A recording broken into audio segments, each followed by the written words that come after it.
আসসালামু আলাইকুম রহমতুল্লাহ বরকাতুহু। প্রিয় বন্ধুরা, কেমন আছেন? আমি আজকে একটা নতুন কথা বলতে চাই। আমাদের যুব সমাজকে একটু কাজের ব্যবস্থা করে দিতে হবে। যুব সমাজকে যদি কাজের ব্যবস্থা করে দিতে পারি বাংলাদেশে, ইনশাআল্লাহ বাংলাদেশ মালয়েশিয়ায় রূপান্তরিত হবে। আপনারা সবাই একটু প্রতিবাদ করেন। এই যুব সমাজ যদি গেম খেলা নিয়ে ব্যস্ত থাকে, এই দেশ কোনোদিন এগিয়ে যেতে পারবে না। আপনারা মনে রাখবেন, সকলে একটু শেয়ার করে দিবেন। এই স্বাধীনতার 52 বছরে আমরা কি পেয়েছি, আমি বলতে গেলে আমরা কিছু পেলাম না। আমাদের যুব সমাজের কোনো উন্নয়ন হচ্ছে না। যুব সমাজকে যদি কাজের একটা ব্যবস্থা করে দেওয়া যায় যে কোনো দেশে অথবা নিজের দেশে, আমাদের এই বাংলাদেশে প্রত্যেক থানায় থানায় যদি একটা ইন্ডাস্ট্রি করে দেওয়া যায়, আমি ডক্টর ইউনূস স্যারকে স্যালুট জানাই, সালাম জানাই, উপদেষ্টা কমিটিকে। আপনারা ক্ষমতা ছাড়ার আগে একটা কাজ, শুধু একটা থানায় একটা ইন্ডাস্ট্রি করে দেন, আমাদের যুব সমাজের জন্য একটা ব্যবস্থা করে দেন। আপনাদের এই কাজের দেখায় আগামী দিনে যারা সরকার গঠন করবে, ইনশাআল্লাহ তারাও এই কাজের উদ্যোগ নিলে সোনার বাংলা আর গরিব থাকবে না। বন্ধুগণ, আমরা যদি কেউ কথা বলতে না চাই, আমি বিভিন্ন এলাকায় যাই, এই গরিব দুঃখী মানুষ যুব সমাজকে নিয়ে কথা বলে থাকি। সবাই একটু শেয়ার করে দিবেন, আমাকে সাবস্ক্রাইবার করে নেবেন।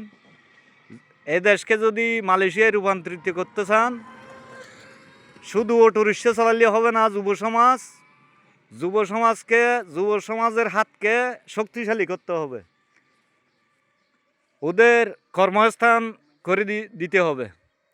ওদের কর্মস্থান যদি করে দিতে পারি, ইনশাআল্লাহ এই দেশ, এই সবুজ শ্যামল, এই সোনার বাংলাদেশটা, ওই আপনাদেরকে দেখাতে চাই, একটা ফুলের বাগান দেখতেছেন, এই ফুলের বাগানের মতো বাংলাদেশের যুব সমাজের হাত শক্তিশালী করতে হবে।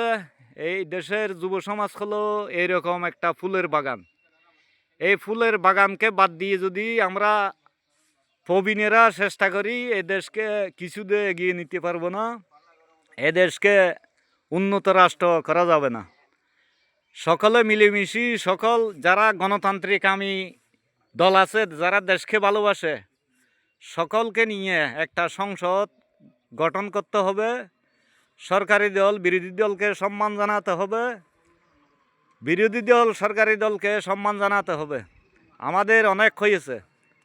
স্বাধীনতার 52 বছরে আমাদের দেশের কতটুকু উন্নয়ন হয়েছে আমরা সবাই জানি, কিন্তু এই 52 বছরে দেশটা মালয়েশিয়া হওয়ার কথা ছিল, কিন্তু মালয়েশিয়া হলো না। বন্ধুগণ, শুধু আমরা নিজের পকেট ভরানোর জন্য, নিজের ঘরকে ফাঁকা করার জন্য চিন্তা করি, অন্যজনের ঘরকে ফাঁকা করার জন্য চিন্তা করতে হবে।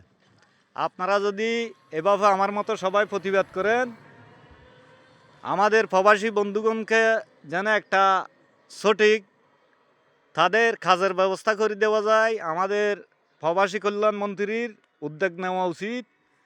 কোনো প্রবাসী যেন প্রবাস থেকে খালি হাতে এই বাংলাদেশে ফেরত ন আসে, এভাবে উদ্যোগ নিতে হবে। সবাই মিলেমিশি এই সোনার বাংলাদেশকে, সবুজ শ্যামল এই দেশকে আমরা মালয়েশিয়ায় রূপান্তরিত করতে চাই। বন্ধুগণ, আমি বাংলাদেশ জাতীয়তাবাদী দল করি, কিন্তু আমি জিয়ার আদর্শই রাজনীতি করি। আমি প্রথমে মহান আল্লাহকে স্মরণ করি, শুকরিয়া আদায় করি, আলহামদুলিল্লাহ। তারপরে আমার নবী মোহাম্মদ রসুল্লাহকে স্মরণ করি, ওনার দেখানো মতো চলি। শেষে আমি জিয়ার আদর্শই চলতে চাই।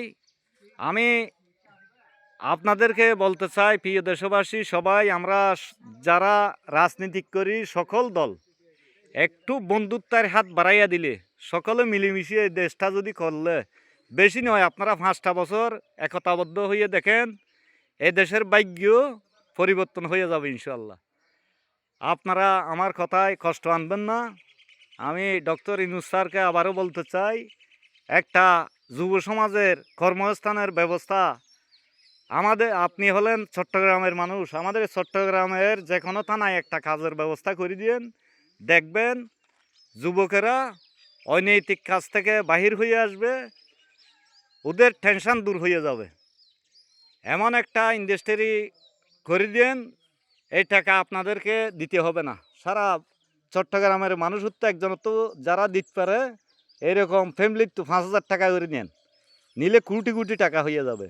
এই টাকা দিয়ে একটা ইন্ডাস্ট্রি করে দেন, যারা টাকা দিবে তাদেরকে এই ইন্ডাস্ট্রির শেয়ার দেন। আপনাদের তো আর শেয়ারের দরকার নাই, টাকা পয়সার। আপনারা তো দেশ চালান, আপনাদের কিসের দরকার টাকা পয়সার? এই ইন্ডাস্ট্রির শেয়ার জনগণ হবে। যদি 1 কোটি মানুষ দিলে 1 কোটি মানুষ ইন্ডাস্ট্রির শেয়ার হোক। এই থানার যুব সমাজকে চাকরি দেওয়া হোক, তারা শেয়ারের ভাগ পালো, তারার চাকরির বেতন পাইলেও অনেক স্বাবলম্বী হতে পারবে ইনশাল্লাহ। আমার কথাটা যদি ভালো লাগে সবাই একটু শেয়ার করে দিবেন। আল্লাহ হাফেজ। বাংলাদেশ জিন্দাবাদ।